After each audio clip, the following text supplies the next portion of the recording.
Inside the Game, back live across your airwaves here on the National Soccer Network. Nate Wangler joined, as always, by Ryan Glinsky. Episode 222 here on Inside the Game from Grand Rapids and Detroit area, respectively, broadcasting to you live today. And Ryan, packed show here today. We got a lot to go off of in this first hour. I know we've been talking a lot about Ronaldo. We talked a lot about Michigan State yesterday and that matchup and all the drama surrounding that. We also got another senior spotlight coming up today, a West Side product over here on the west side of the state of Michigan. So looking forward to getting the chance to chat about that. But we also have an interview coming up. First one we've had in a while here on Inside the Game since the revamped show. I know we've had the chance to talk to a couple of different people, but Kevin Tapcham of Evolution Performance Training will be joining us on the show today. Trains a lot of soccer players here in the state of Michigan and has a long...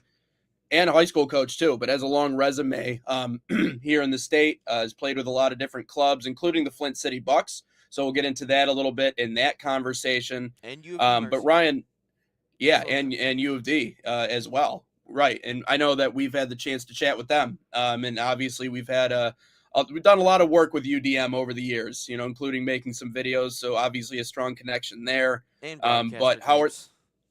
That's true. Yeah, and broadcast their games. That's another big one, including basketball. So shout out those guys. All their athletics. How are things going into the midweek for you? It's going good. It's going great. Nothing really else to talk about. But I did send you a text about a cold open. All right. I did see that. And honestly, no one cares about my week. No one cares. No, the audience don't care. The audience don't care. So I happened to come across this. I care. Thank you, Nate. I appreciate it. Yeah. So okay. I come across this about this morning as I go on the show, because if I need a topic or something, or I just look at Twitter and something will pop up in the first 30 seconds. That's just the way Twitter works. So we talked about Ronaldo all week, and he happened to sit out of training, all this fun stuff, right? The Saudi Arabia soccer fans post this as a missing flyer, and it's obviously this is what it's translated to is this is a 40-year-old who is going through obligation of excessive crying and his family is looking for him, and it's just a missing photo. So this obviously begs the question. If we're looking at, it could be soccer, because I have soccer examples up the wazoo, but what are some of the biggest crybabies in all of sports? Obviously, I think LeBron comes to mind for me. That's just one. I think of I think of this example. I think of Man City whenever they're tying or they're losing, or after they drop points, because whenever they drop points, it's this and this and this. Why this happened? That's a horrible call. This happened. Or then whenever they're trying to chase a game, they're tied late in the game, it's Bernardo Silva bitching to the ref. Rodri's bitching to the ref. Holland's bitching to the ref. Pep bitches to the ref. The entire team just bitches to the ref whenever it's late in the game, whenever they're losing. And it's the funniest thing ever, because they all talk about, up here, mentality. We have the mentality of the team. That Arsenal doesn't have it.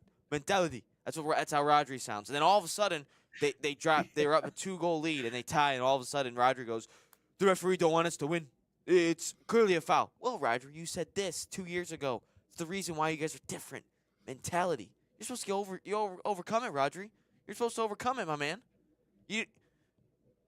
So, no, I think of Man City. I think of Man City is one. I think of LeBron is one.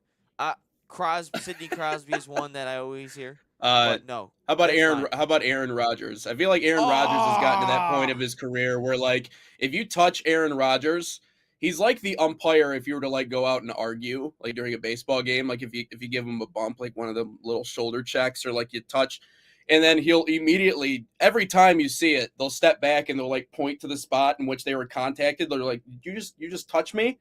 You're out of here. You're gone. Hit the showers. I feel like it's the same thing with Aaron Rodgers now. Like, if you touch him, it's like, hey, don't touch, like, I'm Aaron Rodgers. Why are you touching me? It's like, dude, that's what I'm supposed to do. You're the quarterback. I'm supposed to tackle you. So, Or anyways, every no, time he throws an incomplete pass, the camera goes to him and he's just yelling.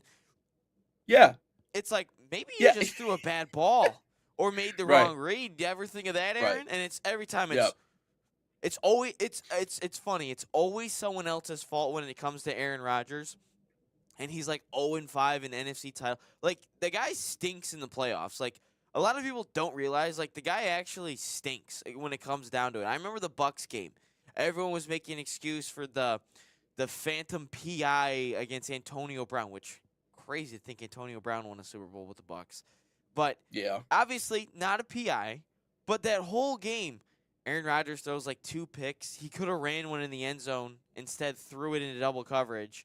Like, Aaron Rodgers does not show up in big moments. A lot of times. Obviously, I know he's got a Super Bowl. But again, Yeah. that was 2010, 2011, somewhere like that. But in the big moment, Aaron Rodgers doesn't show up, and it's always somebody else's fault. I guess it just shows the importance of actually winning one, because once you win one, now you're a Yeah. part of that group. So I mean, what you do the rest of the way is all just, it's all just added on top of what you've already done, which is win the big one. So there's a lot of greats that haven't won a Super Bowl or a championship. That would be a good segment, going through the best of all time who have never won, whether it be a Super Bowl or a championship in any other Calvin sport, Johnson. because yeah, because I mean, when you're dealing with a team sport, sometimes you just land in the wrong organization. And I mean, you think about Lions alone. I mean, Barry, Calvin, all those guys. I would But think yeah, I was gonna say Luca. Lucas is another crybaby. Remember in the NBA yeah, Finals when they lost to the who is that? The Celtics? I think they lost to the Celtics. Every yeah, single time, like, he committed a foul, it was always yeah, like, yep, Luca, you fouled him on the arm. You hacked him. yep, You can't just yep, say there's a review for everything. Um, yeah. what's You another could just good? say the NBA in general. I think the league has just gotten to a point now to where, again, as we talked about, selling, crying, if you want to put it that way, sells in the NBA now. So Yeah. What about could probably go baseball? with I the mean, whole league. you know more about baseball than I do. What about baseball? Mm, you could probably just go with Aaron Boone. I mean, right? I feel like the manager of the Yankees has been the biggest crybaby in baseball. Pretty much the entirety of New York. Man, outside of that, The entirety of New York. that's I would just say that's probably a safe bet. I feel like I don't there's know. I not mean, a ton of basically the crying in big baseball. not a lot, mostly because they're just like they just strike out a lot anyways. Like most baseball players don't care about strikeouts anymore. If anything, it's more like they just argue bad individual calls. Like I wouldn't even call this guy a crybaby. Maybe the most passionate is probably Bryce Harper. Bryce Harper always has something to yell Ooh. about, whether it be balls or strikes or He's getting got into such an tizzies or iconic moment though in the yelling. World Series. Oof. Yeah. No, I mean, like Bring straight joy roid down. rage. He's Bring not on joy roids, down. but like it reeks of roid rage the way that he plays sometimes. That whole Philly team is like that. Though Kyle Schwarber's like that. I mean, spiking the helmet. The video of him yelling at Angel Hernandez before he finally decided to ride off into the sunset and not bother us anymore. But that Schwarber is passionate. So yeah, not in the same way as like the NBA or the NFL, I feel like. They just get pissed off about like, hey, that one was 6 inches outside. What are we doing? And it could be anybody on any given day. It just depends on who gets the blunt end of the stick. Um, Izzo. So to kind of pull back the curtain a little bit, the reason why I put that on the prep sheet was because I wanted to open up about, obviously we talked about Ronaldo yesterday and we can get into that. And I know we wanted to mention maybe what MLS clubs he could land at if that were to happen on down the road. But the other part of that conversation was Michigan and MSU. And when you can't come up with something logical to respond to in an argument or in a debate, typically what you do is you just go after the other person's character. They call it ad hominem attacks, right? When you're just Okay. like, I don't have anything to come back with, so I'm just going to get after you and say whatever I want to say about your character, right? Because now I don't have anything else to go off of. But we had some passionate responses in the comments yesterday. I'm assuming you're scrolling through those right now. about our Oh, Michigan we can. MSU takes, but also Um, Ronaldo too. let's see. Um, so basically, for the people at home, we have a Sports Nation TikTok essentially. Because obviously we give you great soccer coverage and we give you great all the Yeah, other sports, and we took over this the TikTok was technically started back in August, but there's only one post on it. And so then we got the TikTok about January 22nd or so. And yeah, then TikTok right after that just took a shit. So we didn't really post on it consistently until like a week ago, and we had like yeah. 20 followers on it. Now it's up to 49, and people are like, so the Michigan State faithful, which we've probably gotten off them. Let's see, 21,000, 25, 26,000 of our views, which aren't like crazy amount on this account, are just MSU fans, and they basically just decided to roast us that like, yeah, keep pushing this content out there with 30 followers, it'll get there. Well, you know what? We're up to 49. We're almost damn near at Yeah, 50. let's go. Heck So yeah. we're That getting deserves a there. horn, by the way. You gotta blare the horn. I feel like that one. Thank We're you, almost thank at you. 50, Yes, all right? big old 50. What the heck? Uh-oh. You got the alarms going off over there? I know you said that they were testing them No. today. Oh, no. Oh, No, like the whole. What the heck? That was weird. Yeah, we maybe doing I gotta shut okay? off TikTok. Are we So all I right? went to go check the TikTok, and then all of a sudden, everything just like went out and then back in, and then went out and then went back in as I checked the TikTok. So maybe we won't check that. Maybe it'll just be on. So sorry if you're on TikTok and you want to have a comment. Okay. I think Oracle's on your I think they're on your trail, man. I That think they're they're mad tracking that you we're getting down. followers now. Maybe the Michigan State faithful is trying to hack our system, and we know that they. It's either the Michigan State it's either some 20-year-old in East Lansing, Michigan, or it's some old British dude in his basement who just so happened to stumble across our show that hates our soccer takes. So it's one of the two possibilities, or it could be both of them that are trying to Yeah, shut our no, page down. it's So, just weird. you know, Hopefully John didn't hack the computer either, because sometimes you can hack the computer and move stuff around, and it seems like boss man's trying to sabotage us? Is that what you're trying to say? no, I have control of the full mouse here, so I Okay, think all we're right. good. Maybe we As just long won't as check TikTok the rest of the show. as, But long- but as long as we're still broadcasting live, that's all that matters. yeah, it seems like we're still live. Yeah, All right. Okay. everything still shows streaming. So Okay. Twitter, Facebook, YouTube. Yeah, we're all good. We're all good. We're all good. We're all good. All right. Okay. So All okay, right. it's just Okay. that was really weird. But no, for people at home that don't realize there could be fire alarms that go off. They are testing the Yeah. fire alarms here today, and Yeah. during the pre-show, I like jumped out of my seat. Nate wasn't on the cam yet, and I jumped out of my seat. And I was like, dude, is this gonna happen during the show? Because like obviously there's no fire alarm actually in the studio part, but like just outside the studio there's a fire alarm, and it keeps going. It was going off and like scared me. Yeah. So Well, in a real situation, because I'm pretty sure. Wait, no, you're not in the room that you were originally in. Now you're in the room adjacent if to it. I was in the room that I was originally in, you would probably hear it and see like flashing lights. Okay.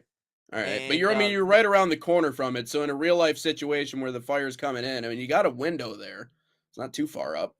I You guess know. I could always just shut the door and make sure I don't hear it. But yeah, no, they're testing the fire alarms here today. But yeah. But yeah, getting into what we're doing. So we'll lay off the TikTok for the meantime. Still go give us a follow on TikTok, National Soccer Network, and wherever you find us on social media. But yeah, some passionate responses about Ronaldo and Michigan State, Michigan. We could talk about Ronaldo for the meantime because I know we're in the soccer portion of our podcast, but yeah, what we talked about yesterday and what we were focusing on, it's funny, one of the comments talked about, the amount of money and the amount of influence he brings everywhere that he goes. Ronaldo, that is, whether it be the Saudi league or whatever other league that he goes to. The way that I saw it when he initially decided he was going to go to that league, in a way, I kind of felt like it was him selling out. I know that people look at Major League Soccer that way. And, the biggest talking point in my mind, if he's going to reach that 1,000 goal landmark, would he want to do it in a league like Major League Soccer? But then I think about what are his alternatives if he were to leave the Saudi League? I mean, is he at the level right now to where he could go back to Europe and someone would be willing to give him a hefty contract or what he's demanding to play in Europe? Or would he want to live in the United States and play in Major League Soccer? My only thing is, Ryan, I see a massive marketing opportunity, not just for the MLS, but for those two players specifically. If they were to, again, quote, team up in Major League Soccer, not even necessarily on the same team. I just mean playing in the same league. I think it would. I think it would kind of bring that rivalry not back to life because it is still alive and well, but Between the maybe fans, not kind the of players themselves. between the fans, right? But bring it to, it would be the ultimate crescendo in my mind to see both of those two in the same league at the end of their career. I'd agree, but this is some breaking news. Cristiano Ronaldo has threatened to leave Al Nassr after the World Cup. Portuguese player continues training, as ESPN, training normally, but is not expected to play this Friday, making a series of demands to return to the pitch. If the changes don't happen, Cristiano won't play again and will keep training until mid-year, then leave. The main demand for the Portuguese star is the club's executives in the transfer market to improve. And if Cristiano Ronaldo doesn't get the security for the future, he will leave. The Portuguese release calls will drop to 50 million euros in the window. He has received inquiries from the MLS and various European clubs. Yeah.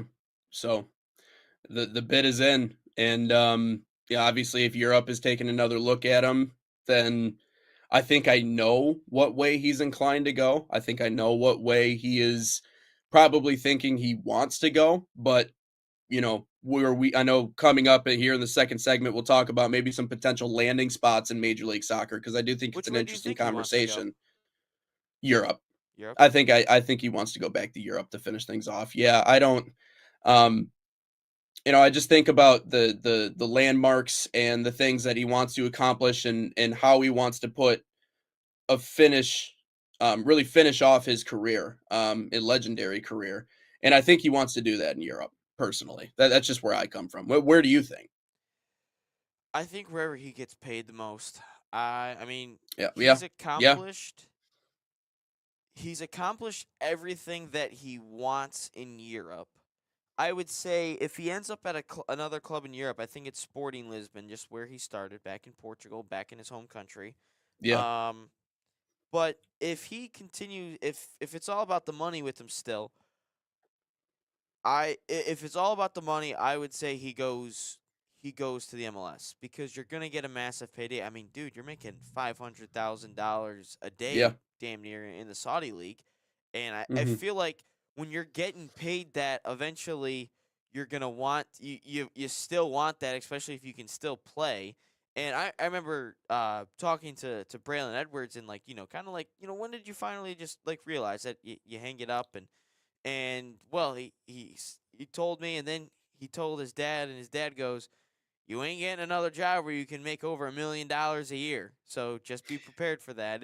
Yeah, And like if you're Ronaldo, it's like, do you still want to make $500,000 a day? I mean, obviously you're not going to get that in the MLS. Like that's just a crazy amount of money. I don't even know how much Messi makes. I'll check during the break, but I mean that's still a crazy amount of money to just up and leave. And if you're the MLS, you're gonna get the most money out of all these leagues in whatever team you end up going to. But wouldn't it just be cinema if Ronaldo just goes to Miami? Like, wouldn't that just be crazy if yeah, Cristiano Ronaldo goes to Inter Miami.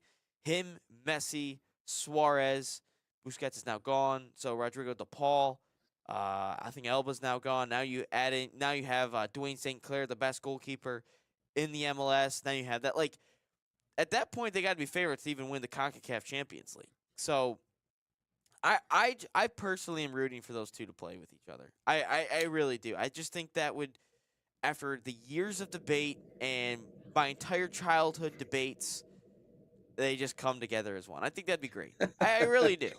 yeah, yeah. And it would, just to see them again cap off their career, kind of like a swan song, together in Major League Soccer would be an amazing storyline. And the other side of this is too, is that the MLS is going to do everything they can to break out the pocketbooks and be able to spend as much money as they need to get a star like Ronaldo. Because if Messi just arriving here in the United States was enough to really kind of take MLS to a level that they've never been before, especially when he's outselling our own national team with jersey sales in our stores in our country, because that's the kind of impact that he had. Getting someone like Ronaldo would blast it to another level. Now, it wouldn't necessarily make it the best league in the world or even a No. top 5 league in the world. No. But the star power component would make the MLS a relevant league on the world stage. You no longer can ignore the MLS if Cristiano Ronaldo decides, hey, I'm coming to the United States to play. My only problem is that he has a net worth of $1.4 billion. I mean, like, do you really need the money? Is this really you're getting to a point in your career now where, again, retirement is not that far around the corner for someone like Cristiano Ronaldo. I know we don't want to think about that, and I think for some of us it's like we hope that these legends are Iron Men and that they never retire. I feel the same way about LeBron. Like, I just feel like the NBA is better with him in it, but retirement's not that far. And so it kind of like the conversation about, life sometimes necessitates you going home. And for him being back home in Portugal to finish off his career in the place that it started, I think could be just a natural landing spot. And for him personally, a decision that really would hit home. But again, it kind of goes against the storyline that we would love to see, which is obviously him in our league. So if we talk about everyone, we talk about, just the billionaires and the millionaires all over the place and the athletes of, like, just wrap it up, retire, like, you've made so much money, just enjoy the beach. But at the same time, also in their mind, they're thinking to themselves, I can just create generational wealth for my family to never work a day in their life ever again. Yeah. That's And fair. he's probably sitting there, he's like, I'm hoping that my kids don't have to work a day in their life, Right. Like, obviously those family members will most likely still work. That's just, I would get bored personally of just not having a job my entire life. But that's, something to do. yeah, Ronaldo's probably sitting there like, yeah, but like I still have the ability to make X amount of money, and even at this age of 40, I can still make X amount of money for a couple more years. Yeah. Create the next can still have another generational wealth. And I think ultimately that, he's still obviously loves the game. I think too, the ghost of the World Cup, not having that in his back pocket, Yeah. definitely Yeah. probably weighs on his mind a little bit, especially with Messi now winning it. And I'm sure he's heard the noise a little bit, but now all of a sudden he says that the World Cup doesn't define him as a person, which before 2022 he was saying it absolutely defines you as a player and stuff. So it makes no sense now, Cristiano. But no, I ultimately think that I think the World Cup weighs on his mind a lot. But if he can make a certain amount of money, go ahead and make it. Well, and not just the World Cup, but he also could just, if he's in Major League Soccer, you would face Messi head to head. You would get those matchups. You would get not that changes the conversation. And I don't think anyone, when you look back on history, is going to look at, hey, well, Ronaldo beat Messi the 4 times he met up with him in Major League Soccer. Like, whoa, wow, that really changes Ronaldo's things. got more MLS cups than Messi. He's the GOAT. Whoa. Yeah, exactly. He has a U.S. Open Cup. Wow. But he beat no, Detroit City FC in the first round at Keyworth Stadium. Yo, what? So it doesn't change the conversation around Ronaldo and Messi and everything else. But I think what it does, at least for maybe Ronaldo personally, is twofold. Number one, I get the big payday, and number two, I get to go out and maybe kick Messi's what. So that's another side of it. So it's an interesting saga, and this one is going to be one we're talking about for a while. So coming up next on the National Soccer Network, we'll talk about maybe a few potential landing spots for Cristiano Ronaldo if he were to come to Major League Soccer. But first, we got some camps that are coming here to the U.S. FC Bayern Summer Soccer Camps are a proud sponsor of the National Soccer Network, fostering football excellence across North America. Open to boys and girls of all skill levels, FC Bayern camps deliver elite training inspired by FC Bayern Munich's world-class philosophy. Select your city and start a promising soccer path. And right now, save $30 on registration by using promo code BayernNSN30. Again, that's BayernNSN30, or scan the QR code on your screen. Learn more at fcbayernyouth.com.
Back inside the game, National Soccer Network. I'm Nate Wangler. That's Ryan Glinski. Another packed show here today. Again, we got an interview coming up at about 10 o'clock, expecting Kevin Tapcham to join us of Evolution Performance Training, talk about his experience in training soccer athletes here in the state of Michigan, as well as a little bit about his own resume.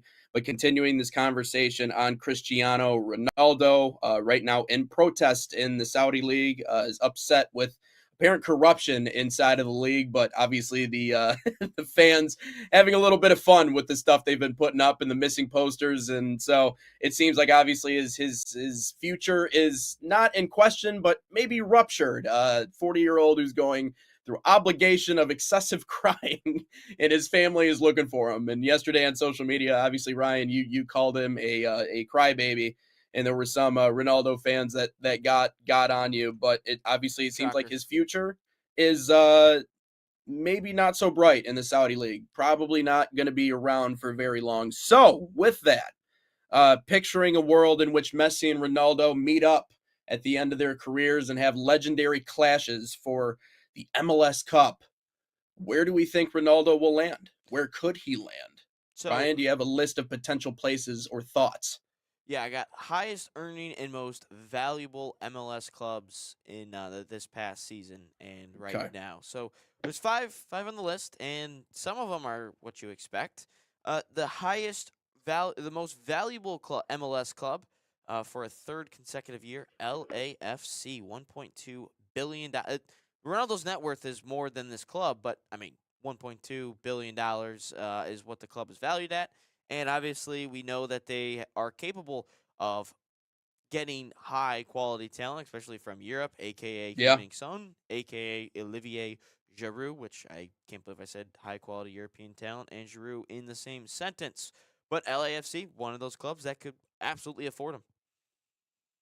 Yeah, and that was my first idea yesterday when this was initially brought up and we were imagining where he could land. LAFC is a squad that consistently wins. They've put themselves in really good spots, as you were talking about, and took the words right out of my mouth. They've proven that they can already land some top-end talent. Also, you just think about the location too. And I think that this is an important part of this conversation. You know, someone to the level of Cristiano Ronaldo, if he's moving to the United States, Messi to Miami makes sense. There's a large Hispanic culture in Miami. Obviously, the soccer culture is very healthy in Southern Florida. So there was a lot kind of adding up to Messi's a great fit. I mean, fits like a glove in a place like Miami. So I think, if anything, the location being Los Angeles and obviously the star power and the names and everything that comes with LA being a sports town, I just feel like that would be a natural landing spot for someone with the international acumen that someone like Cristiano Ronaldo has. You know, you talk about kind of launching yourself in Hollywood. If you live in LA, it's a really good start. I mean, I feel like every influencer and their cousin has a place out in Los Angeles. So Ronaldo would be right in the mix. And then obviously you have everything that comes with California living. So I think that would be outside of the soccer component and obviously how much the club is valued. I just think LA might be a fun spot for Cristiano Ronaldo. Yeah, Ronaldo's enjoyed the California area in the past. Um, just putting it out there. He's enjoyed the L.A. California area in the There's past. I think I think it'd be a a very good move for him as well. yeah. Number two, Inter Miami, $1.2 billion it's worth, and they've led the league in revenue, $180 million this past year, and operating income as well at 50 million. So I mean, it's only going to go up too with Miami, This and is you got David like Beckham. yeah, that's true. That's true. This I mean, it's just one of the more inconceivable things like seeing two of the athletes who individually speaking have just been the biggest rivals throughout the course of their career. And it is the one conversation where if you were to start talking about Ronaldo v Messi is like I mean it's going to blow up. I mean it's like a kettle cooker, like it warms to until it's too hot and it explodes.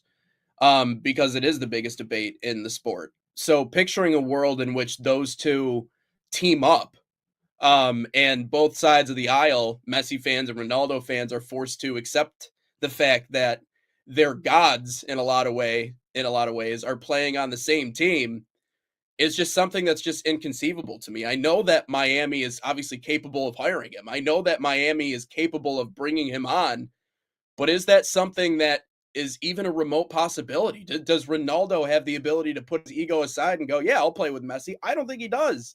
Frankly, I don't think Messi cares, and maybe I'm wrong in assuming that. Maybe this means just as much to Messi as it does to Ronaldo. I don't think it does. I think Messi understands who he is, but I don't it's just it's one of the more inconceivable things. I could never see those two teaming up, genuinely.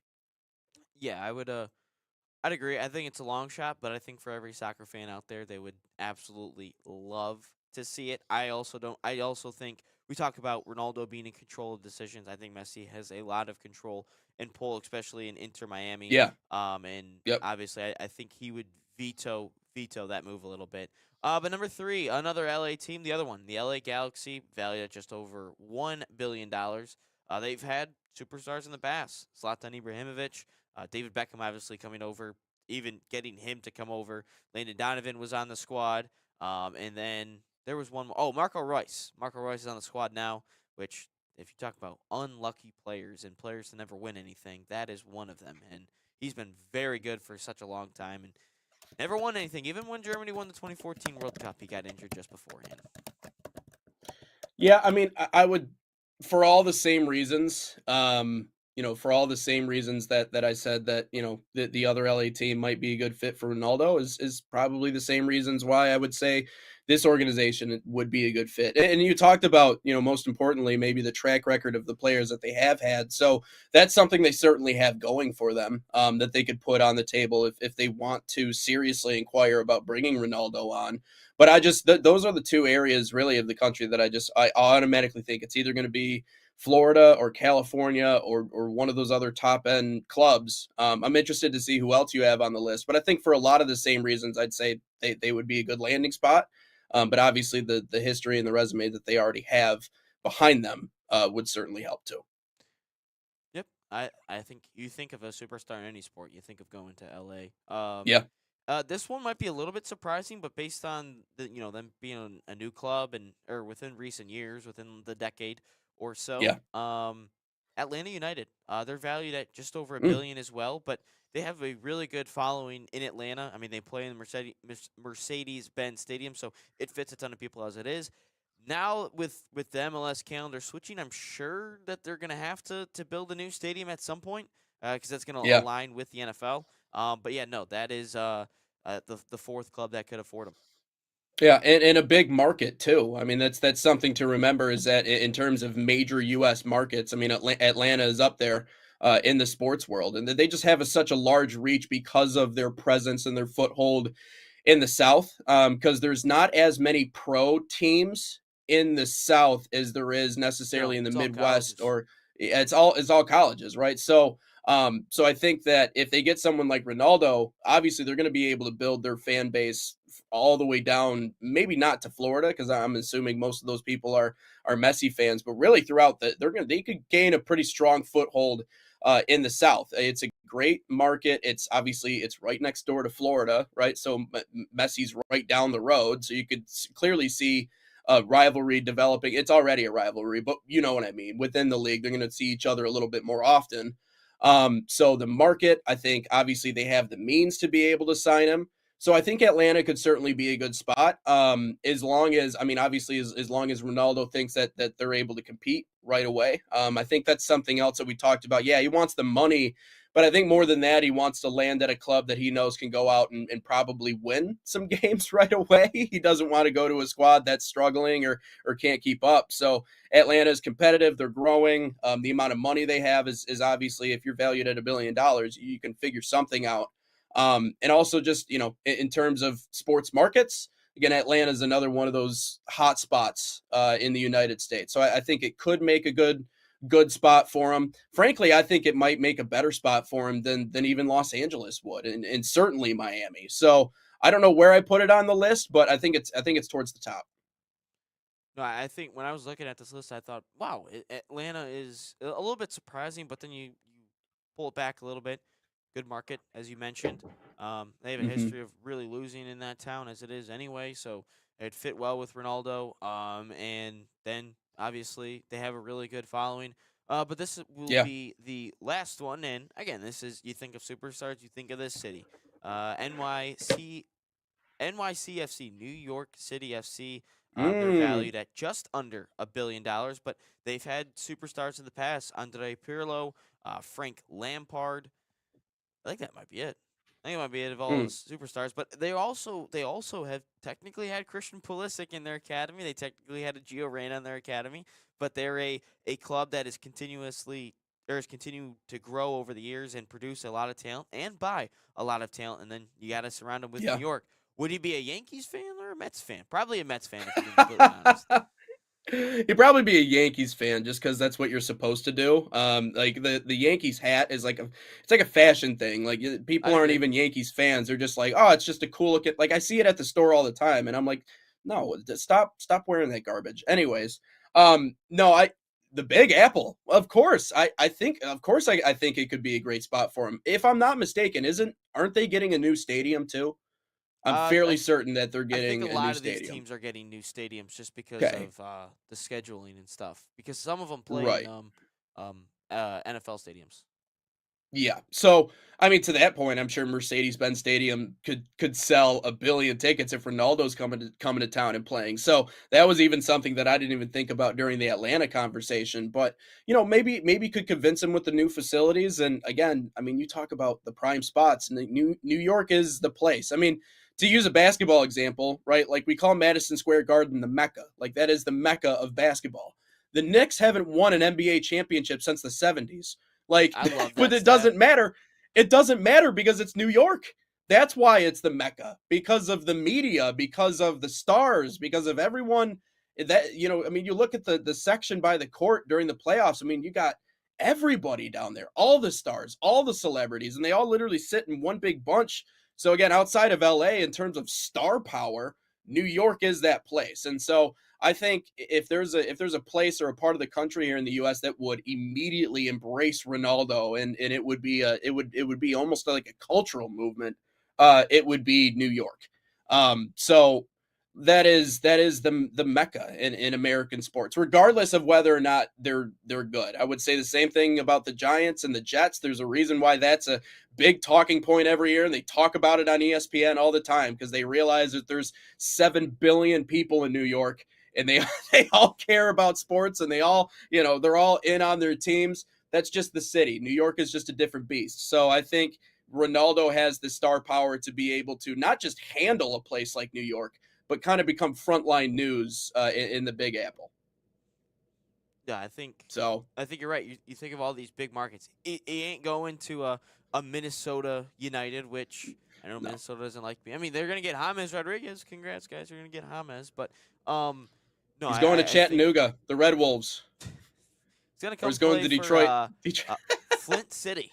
Flint City Bucks. That'd be awesome. Just drive down to Flint real quick. Or I Just think watch him dice up a bunch of poor college kids. yes, that'd be perfect.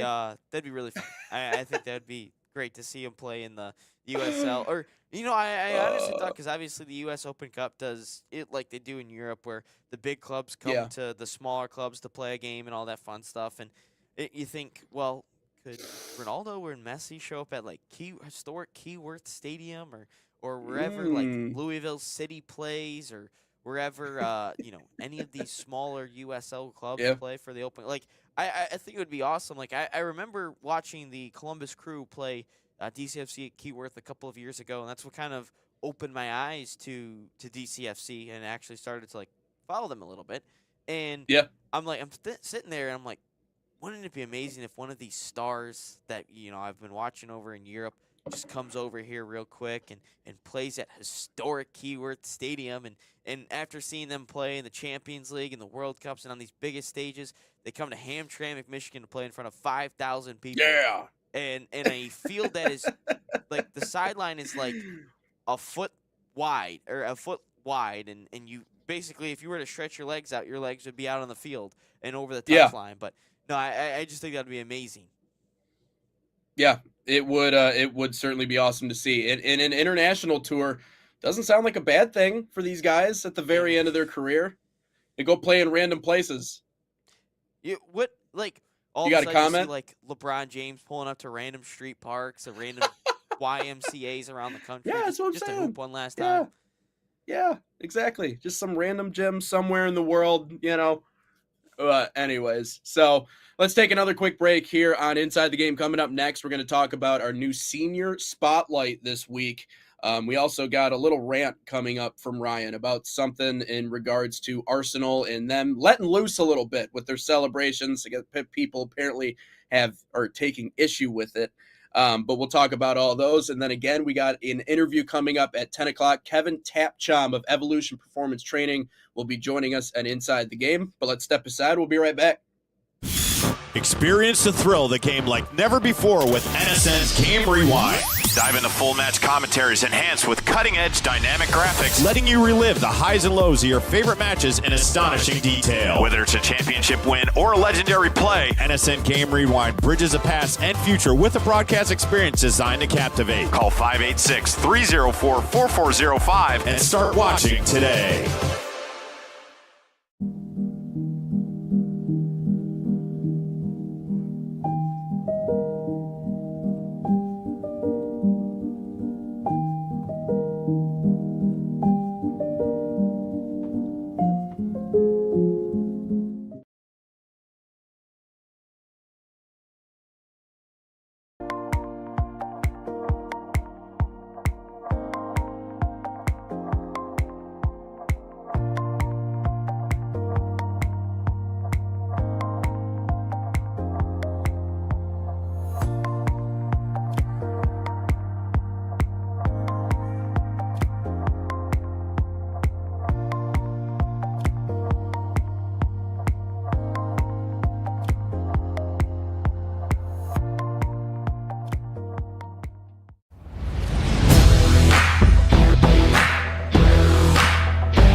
Inside the Game, back live on your airwaves here on the National Soccer Network. I'm Nate Wangler. That is Ryan Glinski. Ryan, we got another senior spotlight here today on Inside the Game. Yeah, we do have one from the west side of the state. Midwest United. Chase Miller. He Woo! out of Forest Hills Northern. He's a center midfielder, in my position, so I like him already. And he is currently committed to Princeton University. Is currently Wow. rocking a 4.376 GPA. Didn't even know you could go over a 4 Woo. point. So shout out to you, Chase. You're dominating it in the classroom and on the field. You get 4.3 horns. And I don't even know how to do the 0.3, but there you go. Can you do like a quick tap and then it'll just There we go. Yeah. There we go. There we go. 4.36 horns. There you go.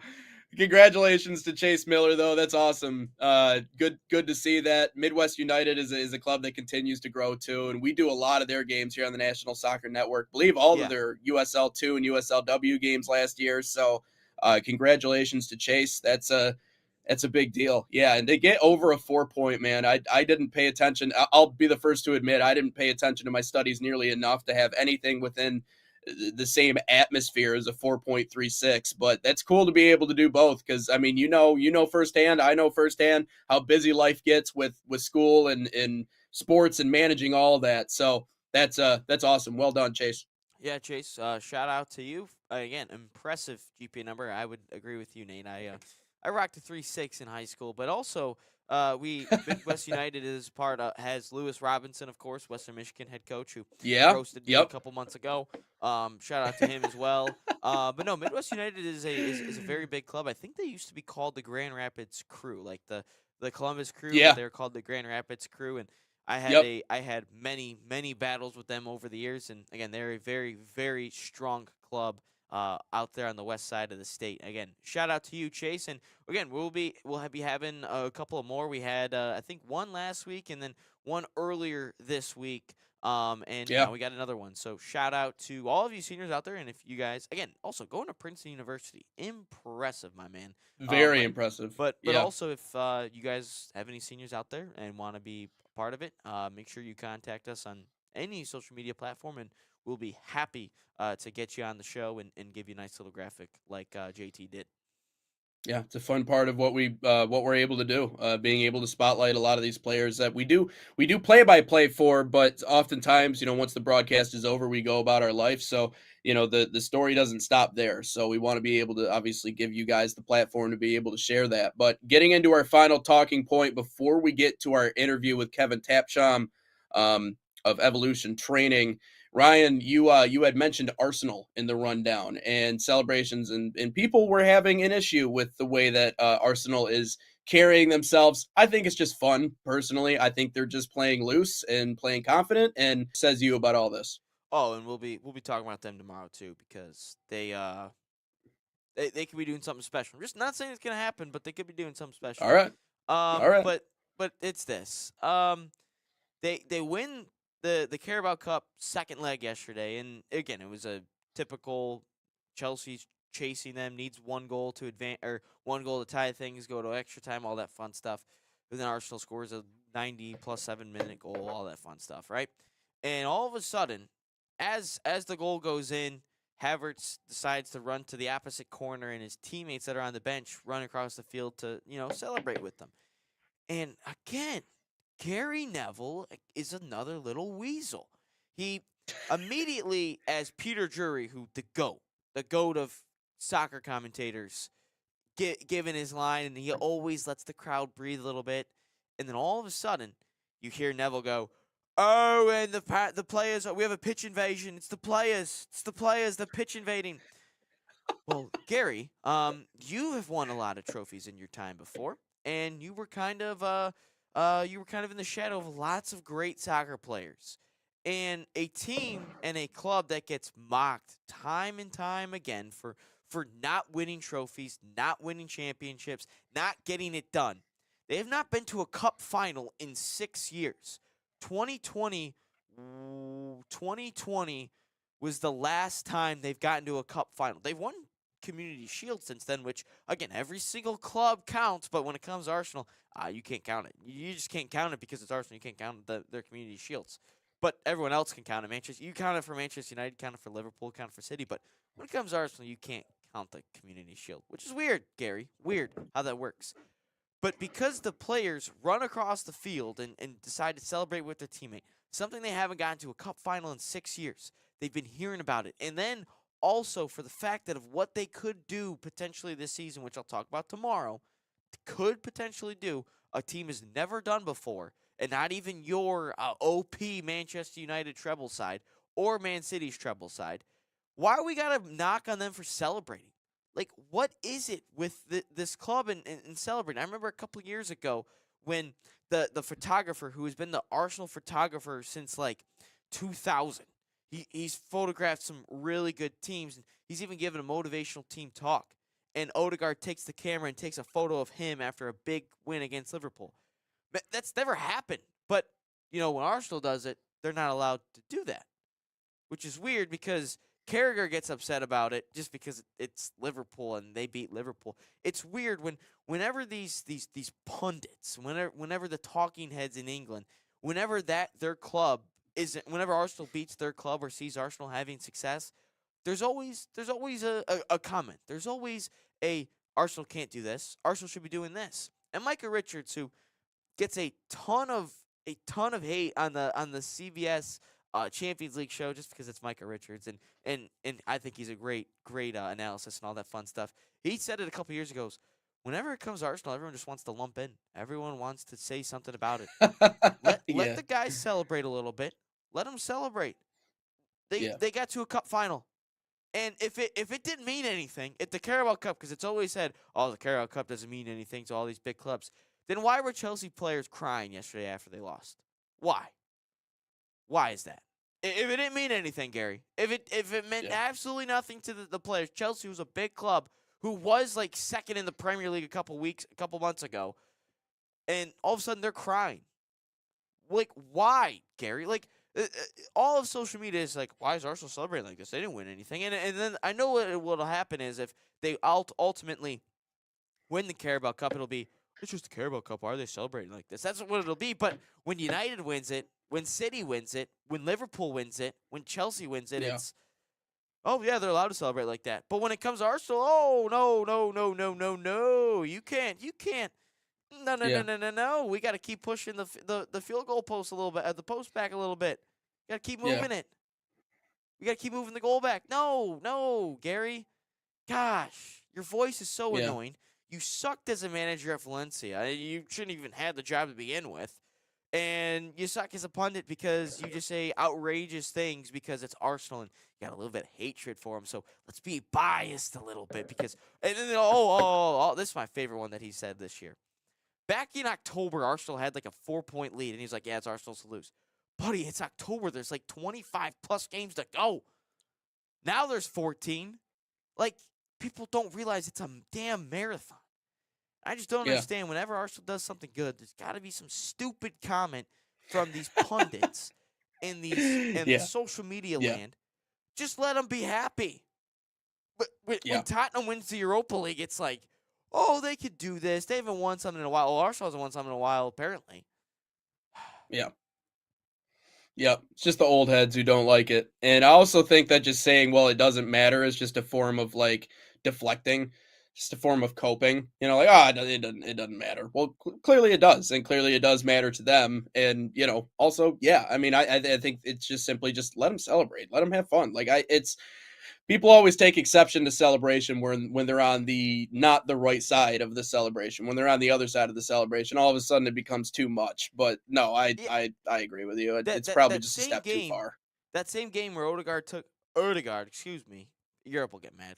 It takes a photo of the photographer right before they ultimately won. Trossard scores a goal to seal the game in stoppage time, and Arteta runs down to celebrate with his team, and Kerr goes, Arteta can't be celebrating like that. He just can't be celebrating that. Mind you, a couple of years ago, Liverpool, who defeated Norwich City of all people, Norwich City, who is relegated, is a constantly bouncing back and forth between the Premier League and the Championship.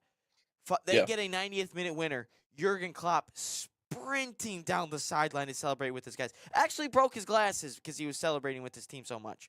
But that's okay because they beat Norwich. But when Arsenal, who actually beats a team who was in first at the time, Arteta can't do it. Apparently, just can't.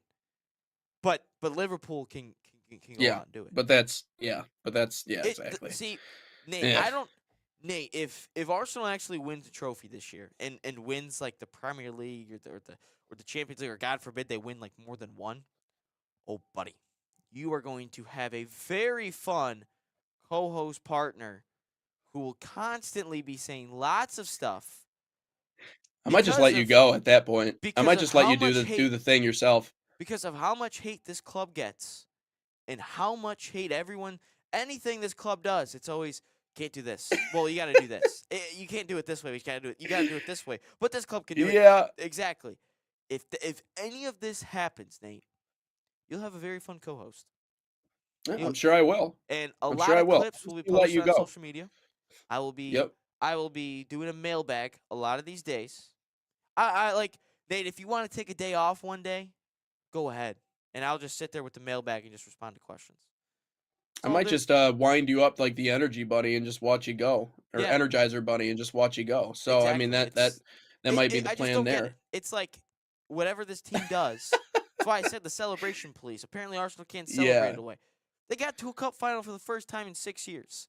And it's not like they like the teams that like Man United typically does, where they just play championship sides all the way to the final. No, they actually had to beat Crystal Palace. They had to beat Chelsea twice. They actually played Premier League sides. They don't play championship sides. And the only reason I didn't say what I want to say till tomorrow is because I swear, if Man City or Newcastle celebrate the way Arsenal did yesterday, today in the other semifinal, and they're allowed to do that. They're allowed to do this. I swear. I'm just gonna put something out there. I swear. Exactly. Right. It's so dumb. Promise. Let's take one more break before we get to our interview with Kevin Tapsham, again, of Evolution Performance Training. It's coming up next here on the National Soccer Network. Should be joining us here shortly. Let's tell you about Barca Academy. They're a proud sponsor of the National Soccer Network and the official academy of FC Barcelona in the United States. Designed for boys and girls ages 6 to 18, Barca Academy camps follow and replicate the FC Barcelona game model, the same philosophy used by Barca's professional coaching staff. Right now, you can save $30 on registration by using promo code FCB30. Again, that's FCB30, or scan the QR code on your screen. Find a camp near you, fcbarcelona.us/camps.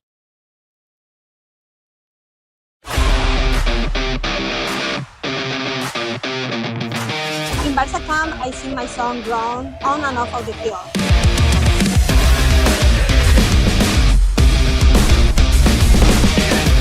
Don't miss the time to register. Sign up now for Barca camp.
Welcome back inside the game. Nate Wangler along. In Barca camp, I sing my song Grown on and off of the field.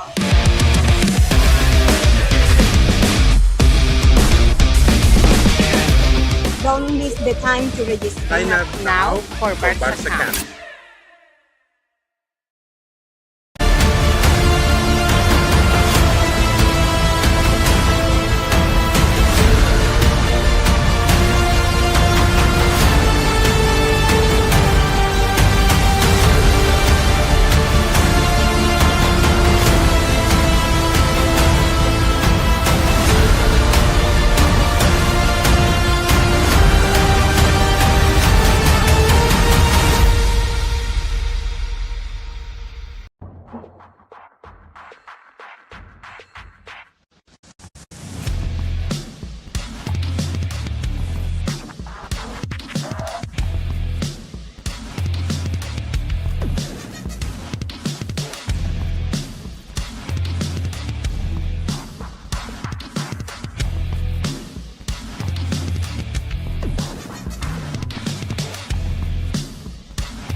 Back live and inside the game, your one-stop shop for everything soccer here in the United States. Expecting to talk here to Kevin Tapsham here in just a moment. Appreciate all you guys stopping by here on the National Soccer Network. We always appreciate you guys dropping by again. Weekdays 9 to 11 a.m. here on the National Soccer Network. Always happy and excited to give people a platform to talk about their journeys in the soccer space. Obviously gave you a look at our senior spotlight. Now we have a chance to talk here to Kevin, and this is one that we've been looking forward to here for a couple of weeks. Has a lot of good stuff to share with us, a lot of good stuff to talk about. And yeah, just overall seems like someone who was very influential in the soccer space, Ryan. Yeah, 100%. Good high school coach as well. Has played at U of D in the Flint City Bucks, and we'll welcome him in right now. Kevin, welcome to the show. Thank you for having me. There we go. Gets a horn. Of course, Every he guest gets a gets horn. Every guest gets a horn. I love it. I love it. Thank you. Welcome in, though. We appreciate you joining us. Great to give you the opportunity to talk about what you do over at Evolution Performance Training. Obviously, it's really important for us here on the network. We want to grow the game, and I think a lot of that begins with the young student athletes who are trying to obviously get to the next level. How has this year been for you, and how have things been lately at the company, and what are you looking forward to the most? 2025 was incredibly successful in many ways. First and foremost, the staff that we have there have been great. Coach Payton, Coach Irvin, Shelley, they've all tremendous. They've all contributed a lot. They're enjoying themselves, and they've built a good connection with all our clients, and it's just been a year of growth. It was our most successful year in many ways. The amount of bookings that we have, we got a new facility, a bigger facility, so now we're able to help more kids, and it's been an incredibly successful year, and I'm hoping it keeps going in 2026. Hey, Kevin. Why did you start this journey of evolution training? It's a great question. So got into coaching with a junior kickers program. When I was in college, just looking to make a couple extra bucks. To be honest with you, in college, so I there was a team called Michigan Impact, and they had a junior program, and I knew one of the coaches, and he invited me out, and I really got into it. This was just instructional soccer, and I was just very passionate about it. I had so much fun with it, and just seeing how the kids would react when they would get taught pullbacks and cuts and scissors, and they would just think it's magical, and I just really enjoyed it. And I think some parents saw how much I enjoyed it, and how much their kids enjoyed it, and they asked me to work with their kids one-on-one setting. And next thing you know, I'm working with 10 different clients. Next thing you know, I'm starting to do small groups and large groups. And throughout my time in college, I think my final 2 years in college, I had about 50 kids that I worked with consistently. And there came a time where in the winter where, I didn't want to stop training in the winter, especially when I graduated. I had to make a choice. Do I want to go into software development, or do I want to keep doing this? And I took a leap of faith, and I was lucky enough to find a really good facility in Waterford. And from there, the rest has been a blessing. The best teacher in a lot of ways is experience. When you have experience in the game, and you've been around and you've played, and now obviously you're a technical trainer and a coach and everything else along those lines, being around teaches you a lot of things. And you have a playing career history. You have a resume. You played at Detroit Mercy. You also played for the Flint City Bucks. That's a club that we're really close to here on the National Soccer Network. How have you used your playing days, and what lessons did you learn then that you've carried into your role as a trainer and as a coach?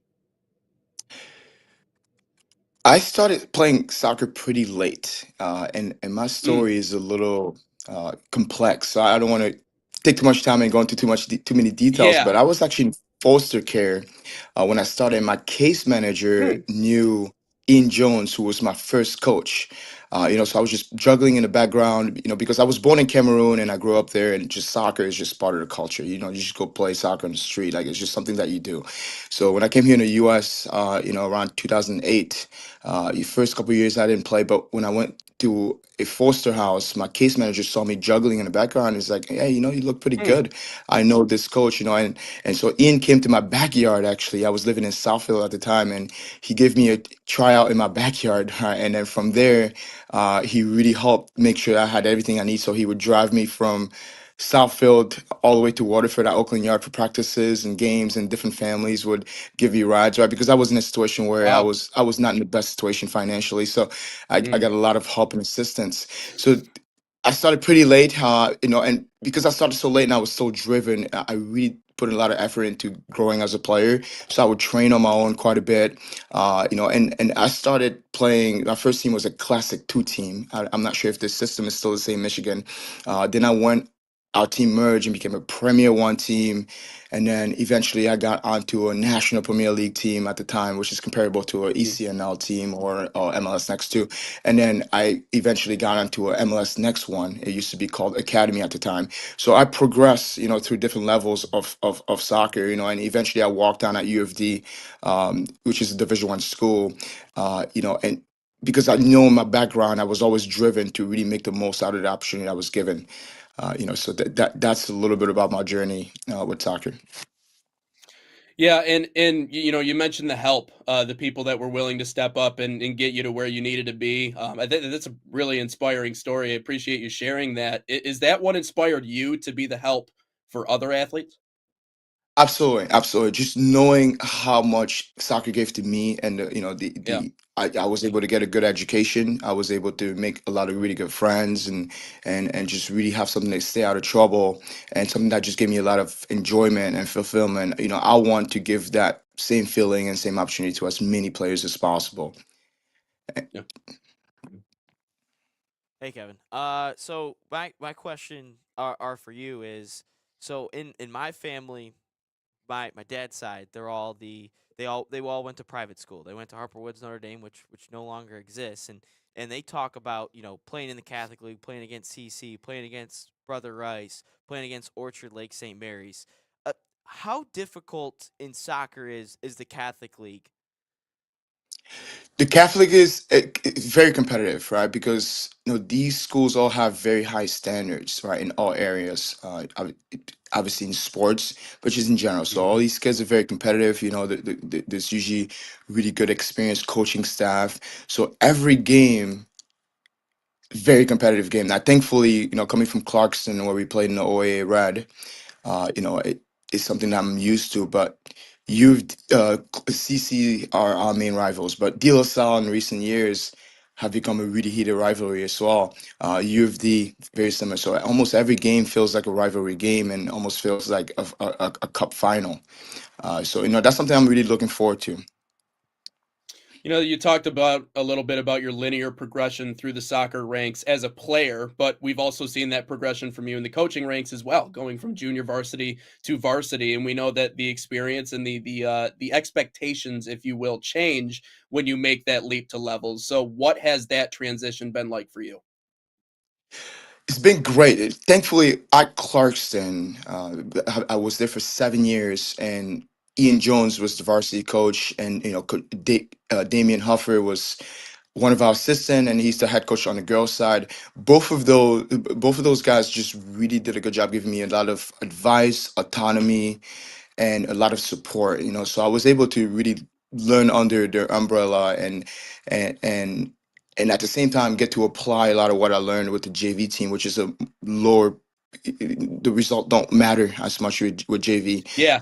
So Yep. I was just in a really good situation where I could learn from these two coaches who are top notch, and see what they learn from the leadership skills, learn from the way they manage games, the way they Oh, manage players, the way they build relationship with players, the way they set the culture, and so that helped a lot.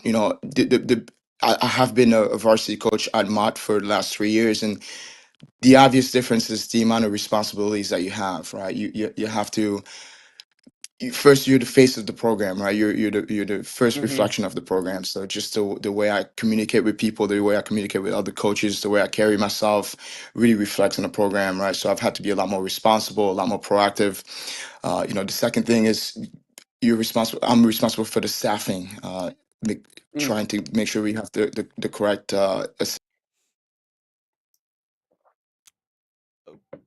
Ooh. Well, we will try to get Kevin Tapchon back on as soon as possible. Looks like he might have cut out there, but sharing his story. So Ryan, we'll see if we can get him back make on. Just give me an changes. update here. Oh, Oh, see there? Kevin, I think we got you. Yes, I'm here. Okay, there we go. Oh, okay. All Okay. right. We're good. Go ahead. Okay, cool. So did I break up for a second there? Yeah, Yeah, you yeah, were you just like, cut out, Okay, but cool. you're good to go now. Okay, cool. Awesome. No, so I was talking about having a lot more responsibilities with staffing, with assigning captains, with scheduling, the way Yeah, I communicate, the way I reflect on, the way I represent the program. yeah. Kevin, you coach boys and girls high school soccer. What's the difference between the boys side and the girls side?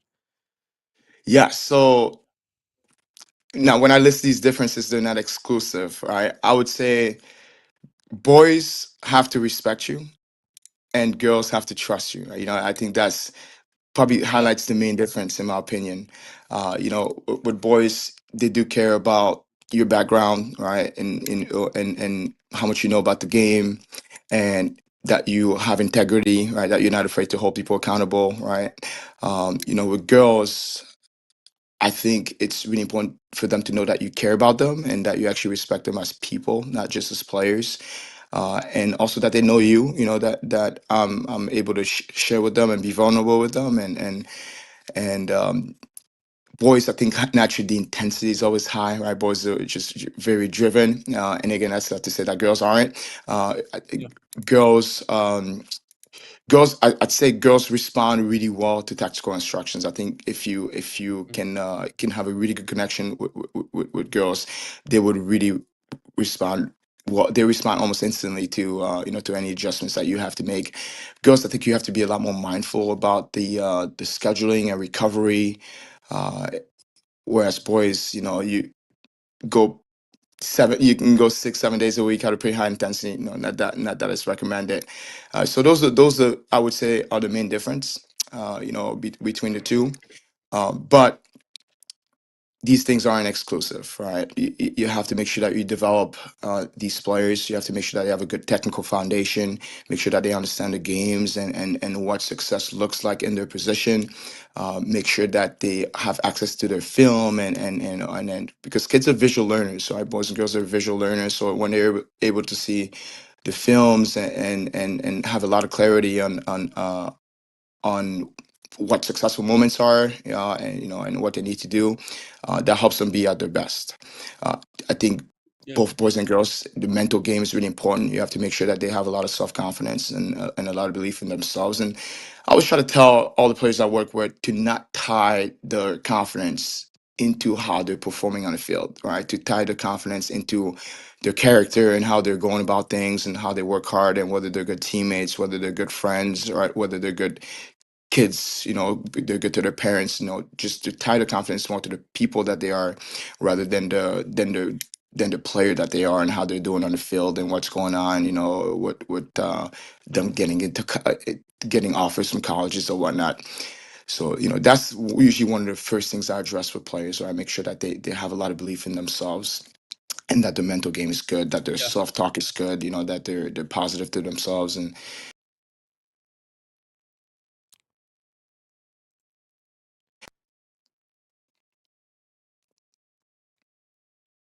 You hear Yeah. us? And I think you got us.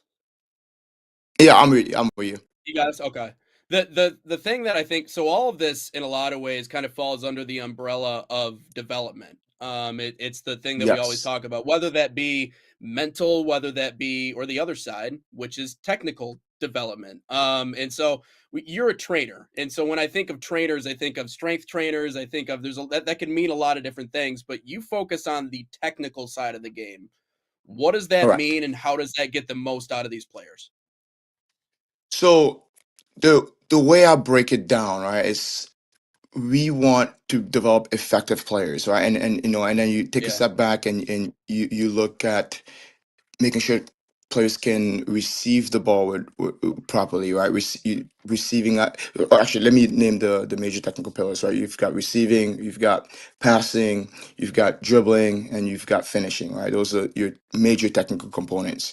So Yep. receiving, we like to break it down, right? Turning, having a good first touch into space, receiving out of the air, making sure that you're scanning before receiving, right? So we usually go over a lot of these nuances to make sure that players have the right habits that help them have more successful moments in game with passing, making sure that they can pass with both feet, make sure that they can get the passes off quickly, make sure that they can connect long passes pretty clean, make sure they can hit long balls, and so forth. Make sure that they're getting their heads up before passes. All right. With finishing, again, just going over different finishing situations, finishing crosses, finishing one touch, shooting from distance, creating space to finish. With dribbling, making sure that players are comfortable turning away from pressure, eliminating players on the dribble, creating space to take shots, make passes, and so forth. So that's what we do with players. We really break it down. In fact, with the players that I coach for my teams, we have a traffic light system that we review Mm, throughout the season. Yeah, and so we break down these, these specific components in each category and say, okay, well, how are you doing with your first touch out of the air? Is it red or is just really bad? It's really awful, and you're hardly ever having any successful moments, or is it blue where you're almost automatic with it, right? You're almost always successful with it, or is it green where you're very consistent, right? But maybe you can take it to another level. Is it yellow where you're inconsistent? So that's one thing that helps a lot. I try to do that with every player that I coach. For my teams, and we're starting to do that with all the clients that we have at Evolution as well. We create IDPs for them, and we yeah. really go into and they usually rate themselves first, right? And then I'll give them my feedback. So that helps a lot. And and obviously we can go into a ton of details about how we do it, the drills we choose, and the amount of reps that they get. But that's the basis of it, right? To make sure that they have a really strong technical foundation and they feel really confident in Yeah. their skills, to execute whatever they want to execute. Obviously, Kevin, we didn't say congrats on the Brother Rice job at the boys soccer head coach over there. Thank Um, you, thank you. I'm really excited. Obviously, you played there, went to school there, graduated from there, alumni. What's it like to be back at your alma mater? Means a ton. Means a ton. Means a ton. I think there's a certain being a warrior graduate carries a lot. You understand the standards, you understand the expectation, you understand the purpose of a Catholic education, and means a ton. Means a ton. Means a ton. I think it's really easy to build a connection with the boys because I've been walking those hallways for 4 years, and I understand, some of the teachers that were there when I was there are still there. So Nice. I understand what these boys went through. I understand the challenges, right? But I also understand what they care about. And, it was only think 11, 12 years ago, I graduated. So I have a really good understanding of what the boys are going through, what they value. And it just really means a lot to have the opportunity to lead them. Well, Kevin, it's one thing to play the game. It's another thing to give back to the game and give back to the community. And obviously, that's something that you're doing in spades with what you're doing, not only in your coaching role, but also developing players from a technical component. And it's really cool to see. So we appreciate you taking the time to stop by here on Inside the Game, and hopefully we can chat again soon. Yeah, thank you very much. Thank you very much. I really appreciate the time. Thank you, Kevin. Yes, Good sir. luck Best this of year luck too, with this everything spring. moving forward. Thank you. You guys have a good day. Kevin Tapstrom, You too. everyone. All right. That was a great interview with Heck Kevin. yeah. That's a I big like deal that. too. Brother Rice has got they got some history and pretty much everything over there. And obviously to be back at your alma mater is cool. So good on him. Yeah, I like that he gives back too, not just played the game at a high level and then obviously gives back to the younger players and coaches them, Yeah. trains them, and all that fun stuff. And starting your own training thing sure isn't Yeah. easy either. And JT and I actually talked about that before on the show. I think before you were even in the picture, about the importance of, if you've played at a high level, you have to be willing to give back, because that's the only way that this game continues to grow and grows to the level that we want it to. And we know that it's growing leaps and bounds, but we need people like him to continue to come around and make a difference in that way. But let's take a step aside. We'll be right back, get into our all sports component of our show. But first, Manchester City soccer camps are a proud sponsor of the National Soccer Network, bringing world-class training inspired by Man City's global football philosophy to players across the United States. Open to boys and girls of all skill levels, these camps focus on technical development, decision-making, and playing the game the City way. Right now, you can save $30 on registration by using promo code MCNSN30, and that's MCNSN30, or you can scan the QR code on your screen. Find a camp near you, USAcamps.mancity.com.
Inside the Game, live across your airwaves here on the National Soccer Network. I'm Nate Wangler. That is Ryan Glinsky. Ryan, getting into our all sports portion here today. Another big thank you, by the way, to Kevin Tapsham joining us here on Inside the Game.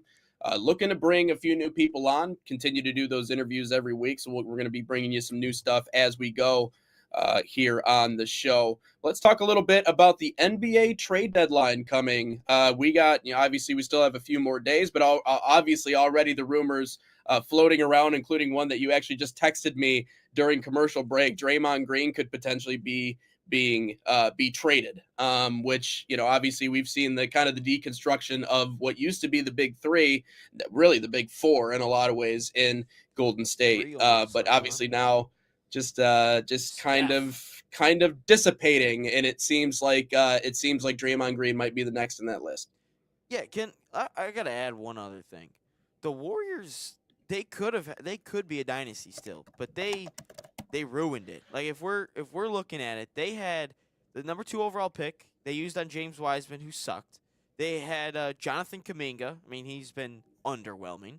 And then you had another lottery pick with Moses Moody. And then on top of that, you still had Steph. Clay was still on the team. Andrew Wiggins, Draymond was still there. Like they had such another opportunity at another dynasty, and they just ruined it. They flopped on it. They could not draft well, and typically a team that does draft well, you think of Steph, you think of Clay, you think of Draymond, you think of who's the other one I'm thinking of? Harrison Barnes, obviously. He was another one that got drafted and contributed to an NBA championship. And then you sign guys like Iguodala, Kevin Durant. There's one other one. Give me Iguodala. Yeah, if the Martians have the space beam pointed at Earth. But the Warriors obviously had a dynasty and didn't capitalize in the second half of the dynasty. Yeah. So, I mean, yeah, they won another championship in the 20s, but you know what? They could still be competing for NBA championships, and that's just not the case anymore. And to see that big four, which is ultimately going to be Steph, and the reason I bring this up is because in last night's press conference after the game, Draymond was asked about it, and he goes, well, this could be my last game, but he goes, what an effing run it was, and only the Draymond Green way that he could potentially say, what a run for the Warriors. But no, I Yeah. think ultimately they failed to have another dynasty, and Draymond Green could essentially still be on the team and be contributing to a championship run, but that just is not the case. Yeah, and well, and what a run it was. I mean, I just think this is the natural progression, right? Clay's gone, KD was only there for a short amount of time, so Draymond would be out. I mean, obviously they're not going to get rid of Steph. I think Steph will be a Warrior probably until he retires. But yeah, and I think what's interesting is just how much guff that Draymond Green gets about the type of player that he is. I think a lot of people look at him and they're like, well, he's nothing more than just a bully. He's nothing more than just a guy that he just gets into your chest. And the way that he plays is very raw. It is very in your face. Obviously, he's the outside of Kevin Garnett. I mean, I would put Draymond Green probably up there in terms of trash talking and just how loud he can be. But it's fascinating to me because coming into this year, Warriors are 500 team all time without Draymond Green on the floor. I mean, just think about that, right? Like the impact that he does have is not necessarily one where he's shooting the lights out, but he's the first player. What was it in NBA history with like 500 rebounds, 500 assists, 500? Like I forget 500 what the technical specific fouls. stat was. Yeah, well, that too. And obviously that's something that can bite him in the what sometimes, kind of like Dylan Brooks, but not quite as I annoying hate as Dylan Dylan Brooks. Brooks. At least Draymond Green is effective with the way that he does it. Dylan Brooks is just a pest, and everybody knows it. But yeah, I mean, it has been a heck of a run, and I would agree that the issue with the NBA, and this topic always comes up, is you can build through the draft. The Pistons are a good example of a team that, in a lot of ways, built through the draft. I mean, obviously they've added complementary pieces with what they've You've always done been able to in the build through the offseason. draft.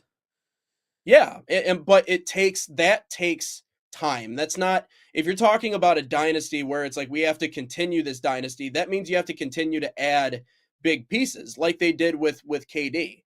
But when you talk about aging superstars, again, that just eats up more and more of your cap space. So you're really kind of unable to make those big splash signings that you want to make. So it almost kind of necessitates like, hey, we have to be good in the draft and build from there. But that's a hard thing to do in the NBA because really, when you look past like pick number 7, pick number 8, I mean, it's just like a who's who of who knows if they're going to pan out. Really, like Yeah, genuinely. there's a couple You look at the outliers, but NFL. not much. Yeah, a couple once in a while, but you look at the NFL, it's different. I mean, you can get a productive NFL talent in round 5 or 6.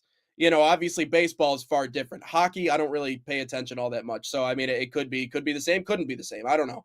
But in the NBA, building through the draft is a hard thing to do, and it's a very long process. So I think that's kind of the hole that Golden State is falling into now. Like we have aging superstars, they have contract expectations. Maybe we can't, if we meet those, then we're going to have to just try to build from the bottom up again and create that system all over again. So it's it's really tricky. It's really tricky to build a team through the draft. You can do it, but it takes a while. The It's like Pistons are, hockey. It, they're, it takes a minute. yeah, Like yeah, football's different because the turnover in the NFL is insane. Like I think they say yeah, like right. 40% of NFL playoff teams weren't in the playoffs the year before. Oh, jeez, what happened there?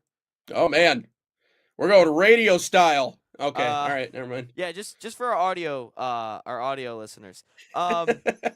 Which anyway, but what I'm getting at is it takes a minute, especially with the NBA, and especially with when you draft these players. Like you're thinking of it, you're drafting a lot of these players at the age of 18 now, 19, where they're playing against guys that are 15 years older than them, 10 years older than them. So it takes time. Like you look at a guy like Cade, who I felt like outside of injuries, he was pretty dominant since he came in the league, regardless. Like he could have Yeah, absolutely won Rookie of the Year, barring injury. But then you look at a guy like Asar Thompson and Ron Holland, just from the Pistons' perspective, took them a couple years, and that's not a bad thing. But those guys were top, well, number 5 overall picks because the Pistons kept getting number 5 for crying out loud. But like, there's absolutely players that can come in this league and dominate, but it takes a minute sometimes. And you look at hockey, if your lone goal is to build to the draft, boy, does that take like 5, 6 years. Look at the Red Wings.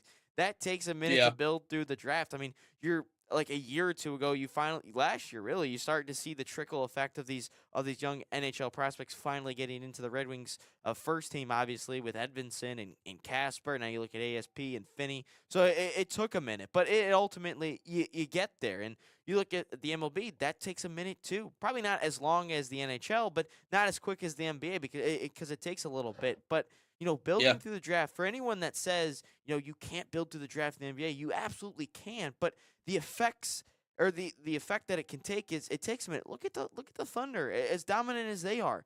But you also got to think this: if you're building an NBA dynasty, you might have to suck for 1 year, maybe 2, to get those draft picks and to get through that. Unless you are trading really well, hitting on some draft picks late, or what you're doing is you're signing a free agent, a superstar free agent in free agency. But it takes a minute to build a dynasty in the NBA.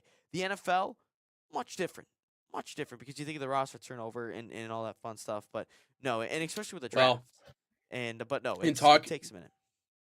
And talking about Draymond Green, if he's done at Golden State, it kind of parlays its way into the conversation that we had earlier this week, which is, where is Giannis Antetokounmpo going to land? And that has been the biggest question. I think that partnership, I think the break with Milwaukee is, I don't know. I think it's just, I think that relationship is over. I think it's an imminent thing. It's just a question of when it's going to happen for Giannis, and also what's the landing spot for Giannis. Obviously, now, because you think the Thunder, they dumped a lot of money, but they're not good anymore. Like, there's no one on the team anymore. Jaden Ivey, that's a superstar. Like, if you're Giannis, you want to go to the Bulls, well, you're gonna have to basically go through the same thing. Memphis, who just traded, no. Do you go to the Clippers? Probably not, because they ain't got money. Well, the Knicks have been mentioned multiple times since last summer. I mean, so then you got to give up. I don't know. Cat. You got to give up Cat or OG Anunoby, because you're not giving up Brunson. Anunoby, Maybe you give up Josh Hart, which their record with Josh Hart and without Josh Hart is crazy. But I don't know if you give up that. I honestly think it's the Spurs. It's got to be the Spurs, because there's a couple. I forgot which draft picks they have, but they have multiple that's not theirs, and the teams aren't that great. So you give up some draft picks. You could give up a younger piece. Who that piece would be? I know they have Steven Castle, but you can't really give up. Maybe you give up a De'Aaron Fox? Maybe? Yeah. I don't know, but you look at it, the Spurs is the best option at this point. Imagine him and Wemby. Oh, boy. Talk about, long athleticism and getting up and down the court and not being able to defend them. But I think it has to be the Spurs now, because you can't go to the Bulls unless you're bought into a rebuild, unless you're bought into that. But I don't think Giannis at this point in his career is wanting a rebuild. So I don't know. And then you look at Harden, who the Clippers are such a joke of an organization. Like, Harden trade surprises nobody at this point. I mean, it's not surprising. I'm just saying it's just such a joke of an organization. Like, you think of a couple years ago, you had PG and Kawhi. You ultimately trade SGA, who's an MVP, and Kawhi doesn't play. Paul George doesn't play. They're just like they're like stuck in no man's land, but they're trying to be in no man's land for the foreseeable future, and like constantly keep butts in seats. I think that's what all the Clippers are trying to do. They're not worried about winning an NBA championship. They're not. They're just worried about getting butts in seats and trying to create the best overall viewing experience, which I think the whole thing, like behind the net with the most dedicated Clippers fans, I think that's great. I think that's a really good idea. But if we're talking about the product on the court, it ain't great. And now you finally. I still think they win out on this trade, though. I think getting Darius Garland for James Harden is they probably win out on this trade. Anyone who trades away James Harden is a winner in the trade. Like, no matter what you do, you're an ultimate winner in the trade. Like, I'm not disagreeing with you at all. I'm just saying the franchise as a whole, just a joke. And I think all they're trying to do is make the best viewing product. But you're right. No, anybody who trades James Harden away, you could get like a first-round pick and a player that's in a wheelchair. You get a second round and a player in some bag of chips and a player in a wheelchair. You A will hot come dog out on voucher. top. It doesn't matter. Yeah. Just get the cancer out of the team. James Oh, yeah, Harden sucks. you talk about inviting drama to the organization. That's a surefire way of doing it. Another team that's selling that we could talk about is the Grizzlies. It is amazing to think that they were a second seed in the 2023 NBA playoffs. They're unrecognizable now. Obviously, we talked about Dylan Brooks is gone, Desmond Bane is gone. But now the biggest name that pops up to me is Ja Morant. I mean, this is an organization, a franchise that is entering a full-on rebuild, which is mean we're clearing house and we're starting over from scratch, because obviously the whole experiment with Ja Morant and Dylan Brooks and that team, yeah, I mean, it was cool, the confidence, the swagger. I'm okay in the West. No, you're not okay in the West, clearly.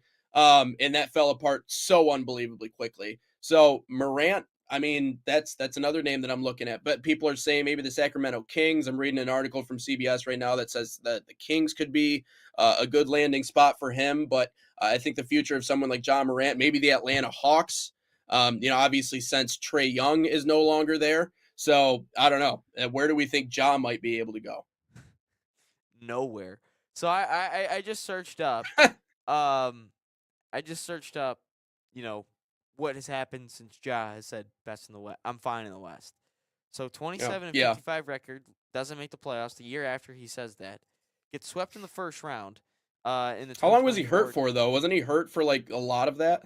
Yeah, but it's the point since he said I'm fine in the West. Yeah, that's true. And that's true. He's not won a playoff series since 2-8 in the playoffs since that comment. But no, when I look at the Jaren Jackson Jr. trade. So, we're talking about where does Ja go? Honestly, nowhere, because I don't even want to. We talked about James Harden. I don't want to touch Ja. Like, I just get rid of him. Like, if I'm an NBA organization, like if I'm the Hawks, I ain't taking Ja because I just got rid of Trae Young, another cancer. So I ain't getting rid of. I ain't taking on Ja. If I'm the Grizzlies, I'm just stuck with them. I'm just stuck with Ja until his contract. When does his contract end up? A couple years. But I ain't dealing anything with Ja if I'm the Hawks. Just got rid of unfortunately, got rid of another cancer in Trae Young. But I think he's dug his own grave a lot with the antics, and with obviously that went down with Miami. I think that's it's kind of made him a player that's really hard to, if I'm an NBA organization, justify bringing him on. But anyways, continue your point. I didn't mean to jump all over you. So the Grizzlies obviously full rebuild, as you said, but they just have Ja Morant just sitting there. I think what the stat is 13 first rounders in the next 7 years. I think that's what it is. It's like the same as the Thunder. I think that's what it is. So, but first off, when I looked at this trade, I was pissed as a Pistons fan because 3 first rounders and a bag of chips. That's all the Jazz gave up. Granted, the Jazz aren't great, so those 3 first rounders would have a little bit more value than what the Pistons would offer. But you're telling me Walter Clayton Jr., who again, he's not a horrible player. Kyle Anderson does not have a jump shot. Taylor Hendricks, George Niang, both suck. So I'm sitting there and I'm thinking, you know what? We could have had Jaren Jackson because I'm looking at how to add another score. How do I add another score? I'm throwing Ivy in, and I'm throwing Tobias in, and I'm throwing in like a first or 2. Like that should ultimately get the deal done. Because you think of the contract situation, you just think of what Memphis got. But if Memphis wanted, obviously they're looking at first rounders here. You might have to give up a couple more firsts. You might have to give up 3 or 4. But if that's the case, I'm fine with that because it's the NBA. First rounders don't matter unless you're a bad organization. But if you're a good organization, first don't matter.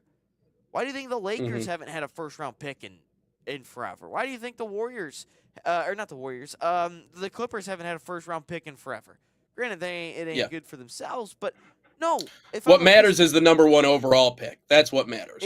First round is whatever, but it matters if you're in the top 5. That's ultimately what it matters. It boils down to if you're in the running to be the top 5, you don't give up your pick. But if you're really outside of that, it don't matter. All you do is Cade was a top pick. We weren't in the top 5 or even threatening to be in the top 5 at that point. Was top 5. Ivy was top 5. Well, Ron, Asar, Ivy were all. Oh, now what? Sorry, I didn't understand. Sorry, I misunderstood what you were saying. Continue. Tatum wasn't number 1. Jaylen Brown wasn't number 1. As long as you're in the top 5, if you're in the running to be in the top 7 or 8, you don't give up that pick. Yeah. You just don't. I mean, Luka was number 3, so you don't give up those picks. But like I'm looking at this, and I'm genuinely a little pissed because how do I add another scorer to Cade? That's ultimately what this boils down to. And we thought Ivy would be that guy. Ultimately, he's not. He's now in Chicago, which we can talk about that trade another time or later on if we want, or maybe tomorrow, whatever. Yeah. But how do we add another scorer? Because Asar is not a scorer. Asar is a very good defender, and that's fine. You need that. Jalen Duren, lockdown down low, very good in the pick and roll. You need that. But can Duren create on his own? Not really. Who's the other one? Karis LeVert, Duncan Robinson. They're just shooters. What's another one? Ron Holland, hustle guy, glue guy, like it. Beef Stew, hustle guy, glue guy. Tobias, he can create on his own a little bit. But how do I add a score to Cade? How do I get Cade another score to take the load off a little bit? Because what are they going to do in the playoffs? You can do exactly what the Knicks did. Blitz Cade. That's what they're going to do. And I'm looking at Jaren Jackson as an option. Obviously, marketing ain't moving after what Jaren Jackson trade just happened. But I'm still looking at Michael Porter Jr. You've got to go and get him. You just got another pick swap. Throw that in there. Give him 2027 because that's all the Nets want is first-round picks. So throw that in there. Throw Tobias in, Uncle Tobias, and go get MPJ. Go get MPJ. You need a scorer. And it's not like you're going to be locked down to him forever. You're going to have next year too, and that's it. Unless you want to re-sign him. But go get MPJ. Go get Cade another scorer. Herter ain't going to do anything besides just be another shooter. Saric ain't playing. But go get another shooter. Go. Trajan. Be somebody in this town. Be a GM in this town that actually adds to the deadline to help themselves win a championship. Don't be like Brad. Don't be like Scott. Don't be like Stevie. Add to the deadline. I don't understand what's everyone in this town and these GMs of, well, we got a shot here of maybe winning a championship, but no, we're good at the deadline. We're good. Don't add anything to the deadline. Go get it done. Go add to the deadline. Yeah. So annoying. Yeah. I agree. Let's take a step aside here on Inside the Game. We got college football playoff the next couple of years. Clearly, they didn't listen to what we said on the show, or at least what Ryan had to say about the way that that's all laid out. So we'll talk about that, and then we'll get into question of the day to wrap things up here on Inside the Game.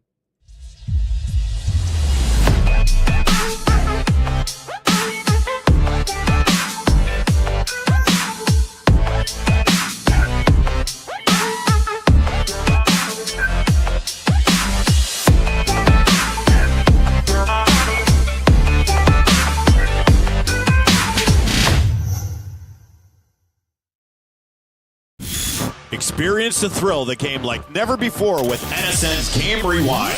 Dive into full match commentaries enhanced with cutting-edge dynamic graphics, letting you relive the highs and lows of your favorite matches in astonishing detail. Whether it's a championship win or a legendary play, NSN Game Rewind bridges the past and future with a broadcast experience designed to captivate. Call 586-304-4405 and start watching today.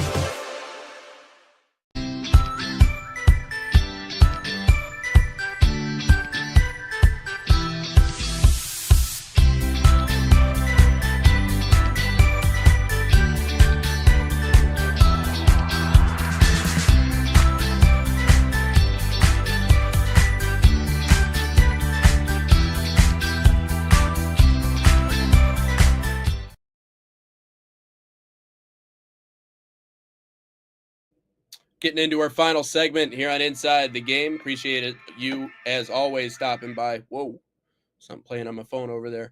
Welcome back in. Final segment, talking about the college football playoffs, next couple of years, what that's going to look like. And obviously the the break, the bye periods, the everything in terms of how it's arranged does not look the way that we were at least theorizing that it should look like. It looks like Army and Navy will keep their own week. And we're going to have to wait a little bit at the end of the season the way we have the last couple of years. But you seem fairly disappointed in the College Football Playoff Committee. Yeah, because we're taking 39 days to finish a 12-team playoff. 39 days, and we're going to have 2 weeks in between the quarterfinals and the semis? Like, what's going on here? Like, whenever the playoffs start, it's going to feel like a whole nother year until it finally ends.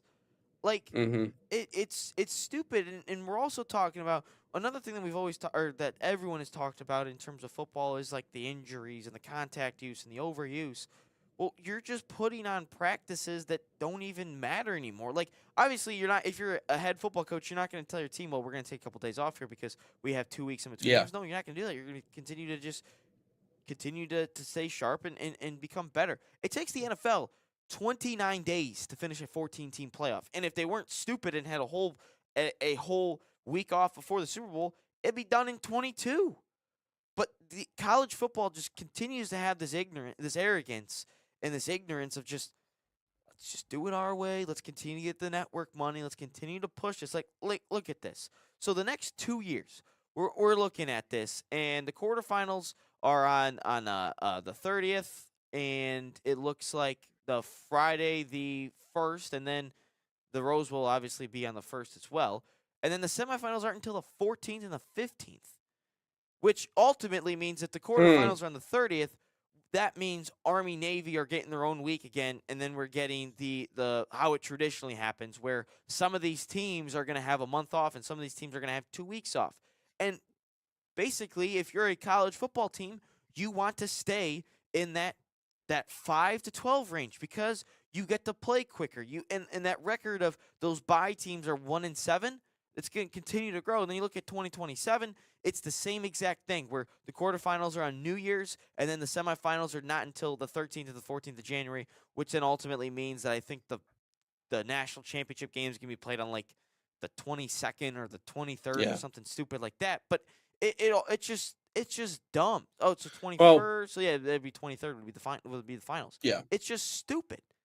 It's ridiculous to drag it out as far as it goes. And my biggest thing is, and I don't even necessarily look at this as like being quote disrespectful. Like, I don't understand why Army and Navy can't just play on rivalry week in college football.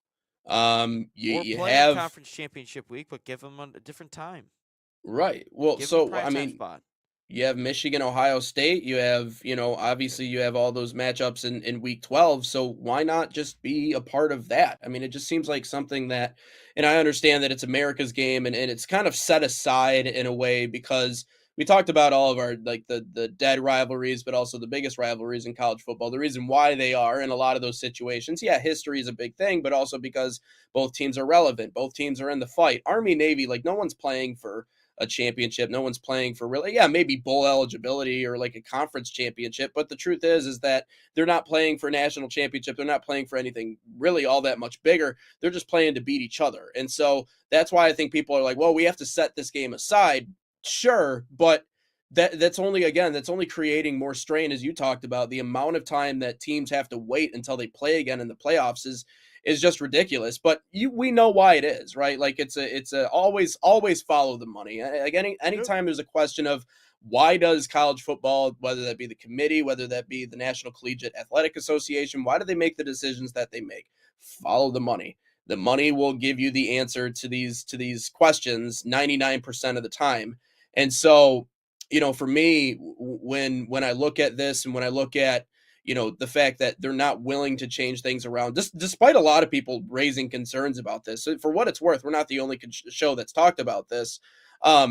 There's going to be less money involved if they were to cut back or have less time or whatever it is, or cut down the season. They're trying to build something similar to that of the National Football League, not in how quickly they do it, but in the length of time in which we can have college and pro, that they can almost kind of piggyback off of the NFL because, I mean, we haven't had college football. When was it national championship? This year? Or yeah. It's so like it wasn't a week ago, right? Week 2 weeks ago? 3? I have no idea. Really? It's been that long already? But anyways. Looking at 2027 and 2028, it's not going to be till January 23rd or 24th. Yeah. So continuing to stretch that out. January so 19th. Yeah, so maybe we can like get to take some of that hype like from the NFL and piggyback off of that. That's what in my mind that's exactly what this is. Is like we're trying to again in one way or another create something that is Yeah. similar to that of the NFL so that they can kind of ride the coattails of the NFL playoffs and then everybody's happy, right? So more money involved with it. So again, this is like the same conversation as saying like they should cut down on the baseball season. Like 164 games is ridiculous. Like we do not need that many games in order to decide who the good teams are. We should keep the playoffs closer to summer and make it really the game of the summer and not get into the fall where we're competing with football and everything else. But you try to convince the owners that, hey, let's play less games.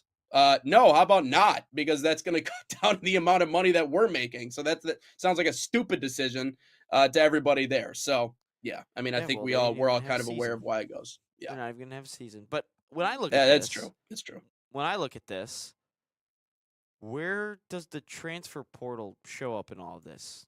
It's again another disadvantage to the college football playoff teams. Again, because if you're a coach, obviously it it should be one window. It should be. That's ultimately what I believe. But at the same time, you have these college football teams. If it starts how it normally starts, then everyone in the quarterfinals is going to be at a disadvantage again. Everyone from the quarterfinals Yeah, on. Obviously, if you lose in the first round, you don't get the disadvantage. It's still an advantage for you. But we're looking at when the transfer portal opens, which is typically January 1st or January 2nd, then you're still going to be sitting in that window, and all these coaches and players are going to be coaching, game planning, and recruiting at the same time. yeah, Also, you still have to put on a you still have to retain your freshman recruits and commits and yeah, all that fun stuff. And ultimately, I think a lot of these coaches eventually, until something's fixed, but obviously in the next couple of years, it's still going to be this mess. If you're a football coach, you're just gonna. I would just stay in the NFL. I'd just stay in the NFL yeah, because everything is actually organized and there's rules and there's regulations to all this. All you got to do is this: you have your OTAs in the summer, you have training camp, and then you make your cuts. You have your preseason games. You get into the NFL season, NFL playoffs, Super Bowl, all that fun stuff. Then what happens after the Super Bowl? Then you finally have the discussions about contract extensions, the yep, NFL draft, free agency. All that happens after the season. So again, if it's all about if the transfer portal is all about the school enrollment, these kids aren't going to school. You're telling me these kids are going to school? No. If the transfer portal is all about the school enrollment, then they're just kidding themselves and lying to themselves that this is still yeah, college football and this is college yeah, athletics. No. These kids, it doesn't matter about class or anything. yeah. It doesn't matter about that. So what you do is Carson Beck hasn't taken a class in 2 years. exactly. So what you do Yeah, is like what you are, which is NFL light. Again, you can still take 8-week classes, 12-week classes, all that fun stuff. You can miss the first month; it don't matter. That's still yeah, drop ad week anyway. So what you do or the drop ad time period anyway. So what you do is we play the national championship, and then let's open up the transfer portal. Crazy how that works, and if we actually yeah, adjust to the schedule like a normal functioning organization would, and we have on conference title weekend we have Army Navy, because I don't think you can actually play them on rivalry weekend because of them actually being in conferences. Shout out Notre Dame, actually joining conferences. Then I think you actually still have to play them in the conference championship weekend and make them the primetime slot. Move the Big Ten yeah, down. Move someone to Friday. Move the Big Ten. Move the Big 12. Move the SEC. Move all that fun stuff. But you have to play the week right after the conference championship weekend when Army Navy truly is. Get rid of that whole week. And I love the rivalry. That's not hating on it. yeah. But they have no say at all in the college football playoff. Just Yeah. stupid in how college football get- just decides not to listen. I get your frustration. People with money don't want to listen. No. Let's get into question of the day. Question of the day, Salt Athletic, an official sponsor of us here at the National Soccer Network. Use promo code NSN15 to save 15% off of that #1 smell-proof cleat bag. That 100% works. Scan that QR code or visit saltathletic.com today. But if you do not want to actually use the promo code to save a little bit of money, you can actually enter into our Salt Athletic giveaway here on the National Soccer Network. All you got to do is go to our Instagram, follow us at NatSoccerTV, tag a friend, and comment hashtag NSN Salt giveaway. We'll be doing every winner for the next 20 weeks, every Friday here on the show right around this time. And we'll be doing the winner, and we'll ship it out to you as soon as we can. And we will ship it to you completely free, so you don't actually have to do any money of that sort. But where is question of the day? Ah, here it is. Question of the day. What is the best Ooh. college football game you have ever watched? TV, live, whatever you want it to be. I mean, there's no comparison. There's no second place. There's nothing that frankly even comes close. It's Michigan Alabama Rose Bowl. It has to be. It for so many different reasons. I mean, just the Alabama aura is something that, to those of you who don't really, I guess, understand college football, picture whatever sports league that is in your mind right now, and now picture the greatest single franchise of all time in that league, whatever it is, whatever sport. That's what Alabama is. They're the most decorated college football program in history. I would put Nick Saban up there as being not arguably. He probably is the greatest college football coach of all time.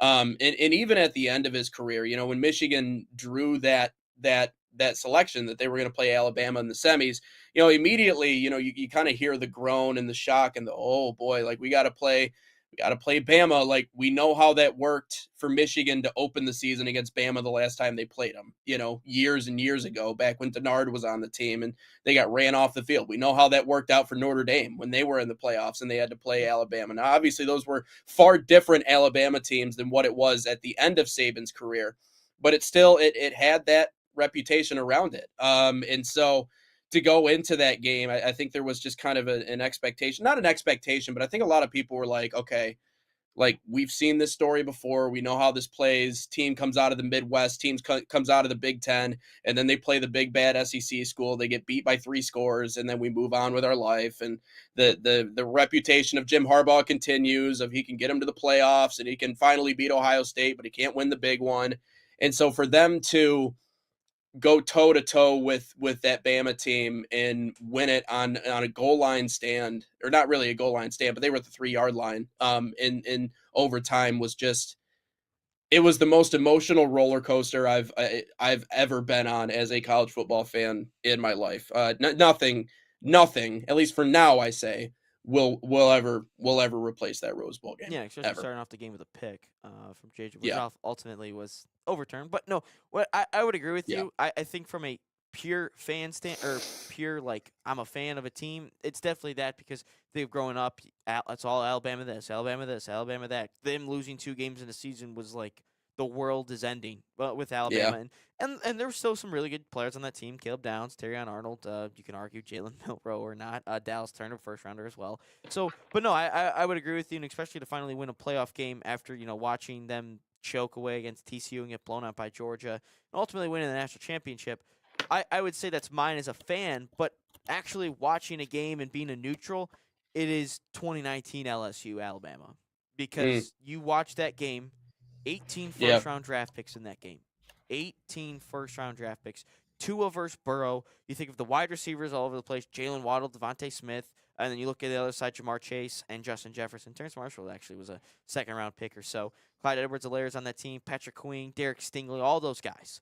And then the game itself is actually really good, and it goes down to the wire. You have, I think each team scored 35-plus points, so the offense was all over the place, and LSU to be on the road to shut up Alabama, that was great. And then you also, I think there was 40-plus draft picks from that team as a whole. And we talk about stars, and there were stars all over that place. And no, that, I think personally that was the best game that I've watched from a neutral perspective, and actually the best overall football game. Yeah. But obviously, as a fan, it's Michigan, Alabama, just because of all the other emotional attachments. But best overall football game, 2019 LSU, Alabama. But the best emotional game, 2023 Michigan, Alabama.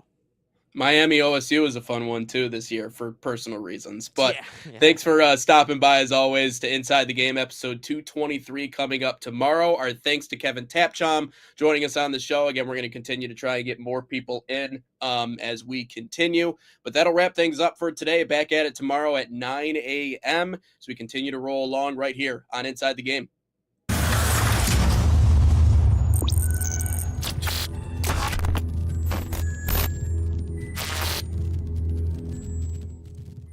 From the biggest matches to the hottest takes, Jonathan Turner and Nathan Wenger bring you the stories, the analysis, and the edge you won't get anywhere else. Streaming live weekdays at 9 a.m. on YouTube, Roku TV, Facebook, Twitter, and all major platforms. No filters, no fluff, just real talk, real soccer. This